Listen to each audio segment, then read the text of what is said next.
ഞാൻ നിങ്ങളെ പരിചയപ്പെടുത്തുന്ന വാഹനം ലേഡീസ് ഒക്കെ ഏറ്റവും കൂടുതൽ എൻക്വയറി ചെയ്യാറുള്ള ഒരു വാഹനവുമായിട്ടാണ്.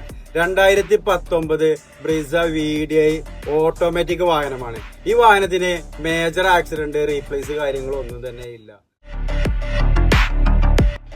VDI ഓപ്ഷൻ ആവുന്നത് കൊണ്ട് തന്നെ ഈ വാഹനത്തിന് 4 door power window, central lock, remote, അതുപോലെ തന്നെ ഈ വാഹനത്തിന്റെ ഉൾഭാഗത്ത് നോക്കുകയാണെന്നുണ്ടെങ്കിൽ ഈ വാഹനത്തിന്റെ സീറ്റ് കവർ, അതുപോലെ തന്നെ ഇന്റീരിയർ, റൂഫ് എന്നിവ നോക്കുകയാണെന്നുണ്ടെങ്കിൽ വെൽ മെയിൻറ്റെയിൻ ചെയ്ത ഒരു വാഹനം കൂടിയാണ് ഈ വാഹനം.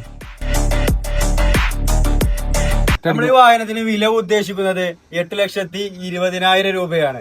ഏകദേശം നമുക്കൊരു 7,000 രൂപ വരെ ലോൺ നമുക്ക് അറേഞ്ച് ചെയ്ത് കൊടുക്കാം. നമ്മുടെ ലൊക്കേഷൻ വരുന്നത് പെരിന്തൽമണ്ണ മേലാറ്റൂർ എന്ന സ്ഥലത്താണ്. അടുത്ത നല്ലൊരു വീഡിയോയുമായി വരുന്നത് വരേക്കും എല്ലാവർക്കും ബൈ ബൈ.